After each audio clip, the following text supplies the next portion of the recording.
Hi everyone, so this is part 2. Who is the real hero? If you've not seen part 1, watch part 1 first. This is part 2. In part 1, we asked, when you're giving, are you giving because you care about them, or is it because the feeling that it gives you of being a superhero? I now want to look at and really go into who is the real hero. Let's go. It says in the Medrash, more than the rich give to the poor actually give to the rich. More than the rich is actually giving to the poor is giving to the rich. Now, why should that be? The rich are giving money. What was the poor giving? So you actually have to flip it around. And the reason why is as follows. The rich is giving money. And that money comes, money goes, money gets spent, and it's finished. It helps you for a moment. But what does the poor give to the rich? The poor gives to the rich a mitzvah. And that mitzvah is not just for a moment, that is for eternal. When it gets to the next world, this rich person, you're not going to look, God's not going to say, how much money do you have? He's going to ask, how many mitzvahs do you have? This poor person has now given a rich person a mitzvah, and a mitzvah is way better than the money. So 1 minute, who's giving to whom more?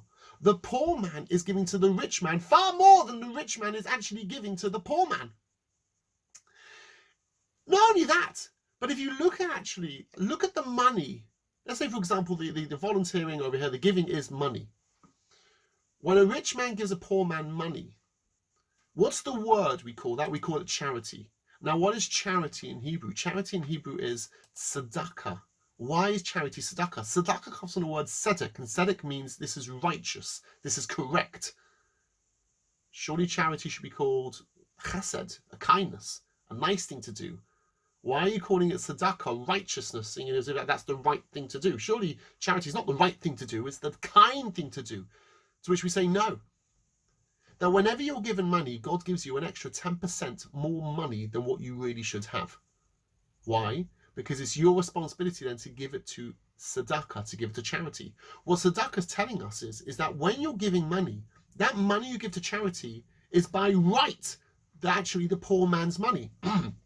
You have been given it because you are responsible now to giving it to a poor person. It's not that I'm doing a kindness. That money is meant for them. So 1 minute. So the rich man is giving money, and it's not even their money, and yet they make out as if they become the hero, and the person receiving it doesn't usually get that status. But now let's talk about volunteering as well. And you have to ask, if you come up with this great idea, who gave you your brain? If you came up to, I'm using my skills and talents, who gave you your personality? Who gave you your strength? Who gave you your money? It all comes from the same source. It's a present from God. Hashem says, here, I'm giving you all these skills and talents. They're not yours. I'm giving them to you as a means to be able to give to others. What I'm giving to you, I want you to use them to help other people. Not that you can just say, cash in on your talents and use it for yourself. You have it because I can use them to be able to give. So what's incredible is that those talents which are given to you to be able to, for the sake of giving, when you do what you're meant to do, you get to feel like a superhero. You feel absolutely amazing. So who's the real hero? Is the hero the rich person who gets all the honor? He starts giving money, everyone goes, wow, this person's incredible. He gives money which anyway belongs to God. Or is it that the real hero is actually the poor person? The one who's actually giving back to the volunteer, giving back to the one who's giving tzedakah, a mitzvah which is eternal. This person who actually has to go through pain. This person has to go through embarrassment. This person who often actually has to come to you. We should be going over and trying to look around. Please, someone, I have this money. I need mitzvah. Please, who can I give this money to? But instead, so often it's actually poor people who come to us. And they say, can you please help me? Wow, which means you're coming to my door, giving me a mitzvah? That's incredible. When I'm volunteering, this is incredible. You are giving me, the people I'm helping out are giving so much more than I'm giving you. I'm using my skills and talents which God gave me to be able to do what I'm meant to do, to be able to give to you. So I'm packing this. I'm volunteering for this. I'm helping you out a bit. But you're giving me this mitzvah. And I get to feel great. More than that, you make me feel like a hero. Thank you so much for that feelings of a hero, because it's great. You're actually making me feel like a god. Wow. So what's better, to feel like a god or to allow someone else to feel amazing like a god? I think it's clear. I think that really it's the poor person, it's the one who's in need. They are the true hero. So if they are the true hero, we really want to actually treat them like a hero. But here's the dilemma. How can it be that I can actually give to someone else, which means I'm doing an act of giving, they're receiving, and yet make them feel like a hero? Because surely you only feel like a hero when you're giving. So how can I give to someone else and yet make them feel like a hero, because in truth they are the hero, as opposed to me feeling like the superhero and they're just a damsel in distress? How can we do this? So I have a suggestion. The Rambam, Maimonides, he gives a list of 8 different ways of giving tzedakah. Starting off with the lowest way of giving tzedakah. It's still tzedakah, but the lowest way to getting better and better and better, higher versions of giving tzedakah. But you know what the number one way of giving tzedakah is? The number one way, the best way of giving tzedakah is give someone a job. Now, why should that be? So some people say the reason why is because, as the saying goes, if you give a man a fish, then you've helped him for one meal. But if you teach him to fish, then he's got food for the rest of his life. And therefore giving someone a job means it's not just a little bit of money. Now they have enough food, they have enough money to be able to carry on in life. But I think it goes deeper than that. When it comes to usual charity or volunteering, what's happening is that I'm giving and they're receiving. I feel great and they don't. But imagine a scenario. Imagine a scenario I say to someone who needs help. I need you. I desperately need you. Can you please help me? I have this job. I can't do it. I need you. If you could help me, you would be such a hero. You would be helping me out so much. When it comes to this form of tzedakah, who now feels like the superhero? It's the one in need who feels the superhero, because they don't feel like I'm giving and they're receiving. You switched it around. They're the hero. They're the one. This person will feel, hey, I feel so great. I'm helping this person. They can't do it. I'm doing this job. It's like I heard a story about someone who had had a grandfather who was retired and started feeling like, what am I doing in my life? And the grandson said, I need your help. Please, can you help me with the accounts? I can't do the accounts. It's so hard. And this grandfather, he sprung back to life and was so excited. He said, you know what I do? I help my grandson. My grandson needs me. Without me, he said his business would fall apart. In truth, the grandson actually, he could have got someone else to be able to do it. It wasn't such a hard job. That was the truth. But he made the grandfather feel that he really was being a hero. And if you can actually find a job where you do need someone, that's even greater. You know what? Even England has picked up on this. There's something called the big issue.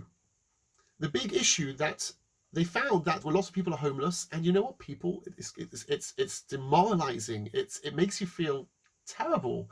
Here I am just asking, please can I have money? Please can I have money? Can I have money? Just like it just feels terrible. It ekes away who you are. You become you're not human when you're just saying, please can I have? Please can I have? Please can I have the whole time. So they decided, you know what, how about we make a magazine, we'll give them to the homeless, and then the homeless, as opposed to saying, can I please have money, they will say, can I sell you a magazine? Can I do you a favor in selling you a magazine? So now when they accept money, they're not accepting charity, they're accepting payments because they're supplying you with a magazine. I once did this. I saw someone homeless and I thought, how can I give them away? It's not embarrassing. So I saw they were saying the big issue. I said, here, can I please have a big issue? And he said, here you go. I said, thank you so much. Oh, I'm really excited to be able to read this. I got home. My father said, what's that magazine? I said, the big issue. He said, don't read it. I chucked it in the bin. But the point, don't read it. But the point is that when you're giving, they now feel like they're helping you. In fact, that gift actually runs sessions around central London, and we start giving out food. And apparently, someone at Gifts told me that the people who find it hardest to be able to receive are the people who sell the big issue, because they're now saying, no, I'm not a charity case. I'm here to help others. I want to become a giver. If you want to buy a magazine, and I can do you a favor and say this magazine, but I don't want to be this damsel in distress of the old superhero movies. I don't want to be this one who, says, give me, give me, give me. I want to become a giver. I want this ability to be a superhero because I also want to have feelings of self-respect, and I also want to feel like a god. So what a kindness it is to allow someone else to feel like a god. It reminds me also of a scenario. I saw this once. It was the end of shul during the weekday, and there was someone who came who was collecting money. It was this old man, but I could tell he was embarrassed in asking for money. So as opposed to asking money, he had a few divrei Torah sheets which he wrote out, and he said, do you want to buy a Dvar Torah? Do you want to buy my work, saying a few works on the Torah? Do you want to buy it? So I saw one person, and he said, for sure, that's great. Oh, you're doing me such a kindness to be able to do that. Again, he didn't say the word. He said, that'd be great. I need a Dvar Torah for this week's Sedra. Great. He gave the money, and then he looked at it. He said, I'm going to read this later. Thank you. This man went to someone else, and the other person, he said, do you want to be able to buy a Dvar Torah sheet? He said, here's sadaqa. And the man said, no, do you want the Dvar Torah sheet? And the other guy went, no, I don't want it. So he said, no, take it. It's a good Dvar Torah sheet. And he said, I don't want it. No, take it. I don't want it. And then the man felt really sad. I could tell. You could see the man really felt sad. He needed the money. He took the tzedakah. This guy almost blew his cover. It's like, you're right.